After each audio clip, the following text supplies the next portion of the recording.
Shalom. First off, I want to give all praise, glory, and honor to Yahweh, Ba'ashem, Yahweh Shai, Ba'ashem, Rakakwadash. Double honors to the apostles and the elders of Great Millstone. Salutations to the hopeful elect that are scattered throughout the four corners of the earth. And to all my brothers out here preaching this truth to you, I say Shalom.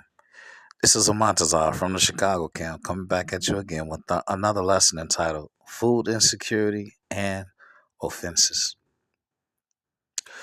So this is a very interesting lesson.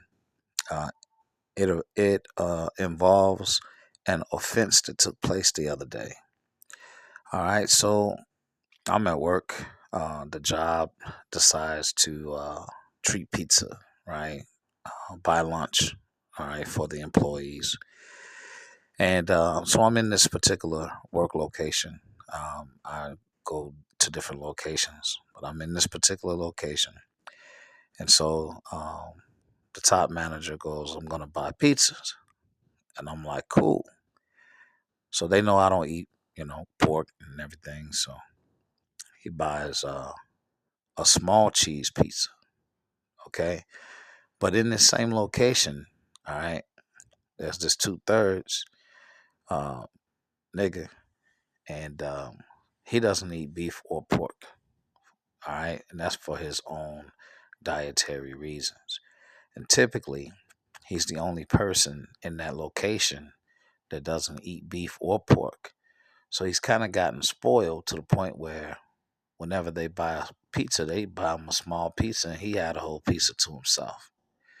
So what happened in this particular situation, the top manager in that location, he really he didn't think to order a large pizza or medium pizza or whatever. He just ordered a small pizza and figured we would share it.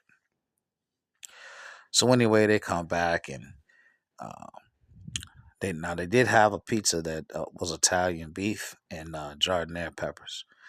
All right, so I was able to get some of that, and so I go downstairs to get some of the cheese pizza, and this nigga didn't hid the pizza. He hid the pizza, and I was like, "What a cheese pizza at? They ain't had no cheese pizza." I said, "Bro, they just told me it was a cheese pizza down here." He's like, "I don't want no cheese pizza." So I'm like, "Okay," because I did have a couple slices of the beef with the jardinere. So I go upstairs. And so, one of the workers, they was like, you get some pizza? I was like, nah, they said it wasn't no cheese pizza. So this particular worker went downstairs like, what you want? You know what I'm saying? What you want? Why you ain't sharing the pizza? Blah blah blah blah blah. And bust him out. And so he didn't know I came following right behind him. Boom, there it is. There go the cheese pizza right on the table. But he held it from me, right? So it was real disrespectful, especially in my position. Okay. So carnally, I could have addressed the situation. I could have wrote the dude up for dishonesty. I could have took it even further, you know, um, other charges or whatever. All right, but I didn't. Okay. I didn't get carnal at all. I just let it be because it was really spiritual the way it happened. Because food insecurity is coming. All right. And these offenses, this was just an example of an offense of a two third that the Lord is going to destroy. All right. I ain't hurting for no damn pizza. I can buy my pizza anytime I want to. Right. It was just the point that, this dude was willing to lie to me to hoard the little, small pizza to himself, that he didn't buy, you know? So I said, well, let me just do a lesson about it. All right, because the offenses will come. This is Matthew 18 and 1. At the same time came the disciples unto Yahushua, saying, who is the greatest in the kingdom of heaven? And Yahushua called a little child unto him, and set him in the midst of them, and said, verily I say unto you, except ye be converted, and become as little children, Ye shall not enter into the kingdom of heaven. Whosoever therefore shall humble himself as this little child, the same is greatest in the kingdom of heaven. And whoso shall receive one such little child in my name, receiveth me. But whoso shall offend one of these little ones which believe in me, it were better for him that a millstone were hanged about his neck, and that he were drowned in the depth of the sea. Woe unto the world because of offenses. All right, that woe goes into destruction. So destruction unto the world because of offenses. For it must needs be that offenses come. But woe to that man by whom the offense cometh. All right, so for the brothers in the truth, all right, we are the little ones that believe in Yahweh Shai. Offenses are popping up all around us. Your baby mama, okay, she's offending you all the time with her wickedness. Esau on the job is offending you with the wickedness. Your family is offending you with their wickedness. Okay? 2/3 all around you is offending you with their wickedness. These offenses are piling up, and the Lord is going to deal with them. This 2/3 nigga that did what he did, man, he's going to be suffering when Jacob's trouble comes. All right? When food is gonna be scarce for real. Okay? This devil is manufacturing, in the process of manufacturing famine right now, just to put you in a position where you have to choose this microchip, the micro chip. Okay, he's putting you in a position where you're going to have to um, live in his system or die. This is Second Ezra 15 and 14.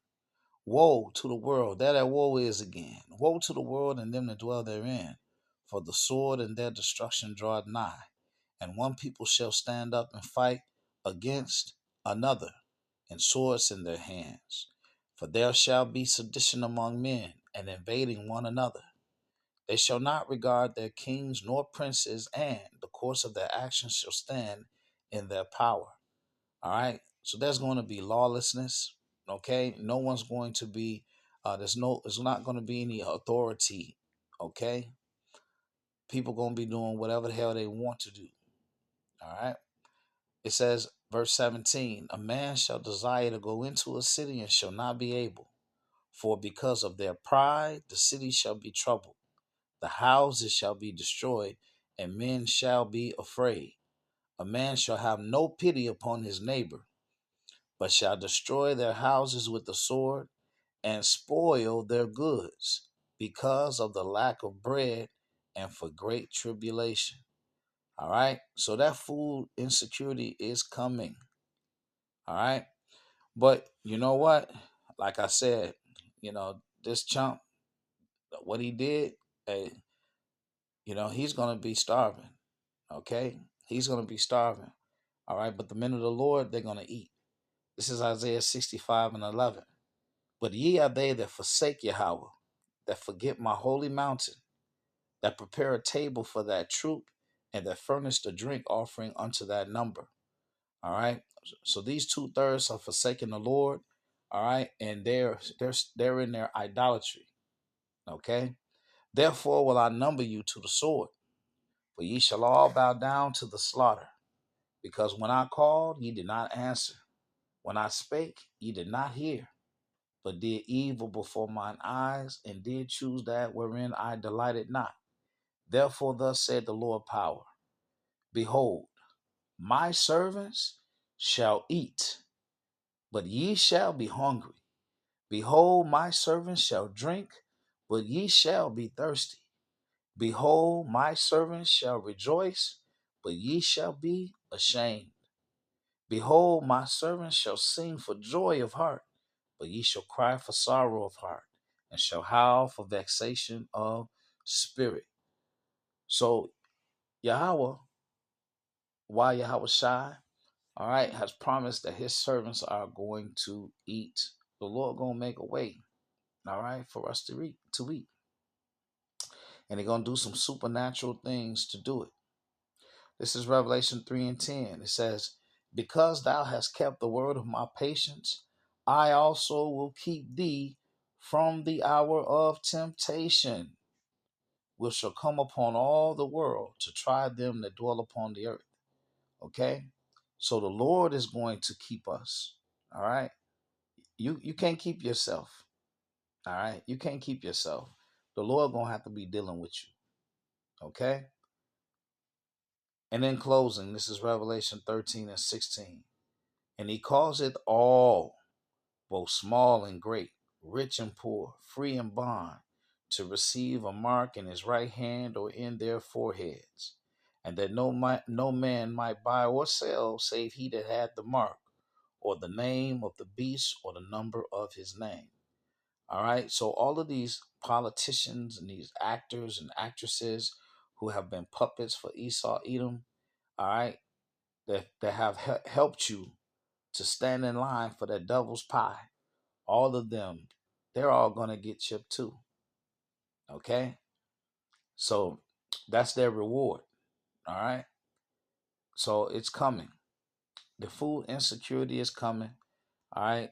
The way this brother was selfish and tried to hoard the pizza, right? Hey, he can have that damn piece. I ended up getting some pizza anyway, because once I came down there and the pizza was back out, I said, "This what we doing? This is what you want?" But again, instead of getting carnal, right, and affecting the man's career, right, I just left it in the Lord's hand. Hey, he gonna be hungry. That's a fact. Jack. All right, so with that, I want to give all praise, glory to Yahweh, by Hashem Yahweh Shai, by Hashem Makah Kodash, double honors to the apostles and the elders of Great Millstone. All right, salutations to the hopeful elect, and I pray that this lesson has been edifying until the next one. Shalom.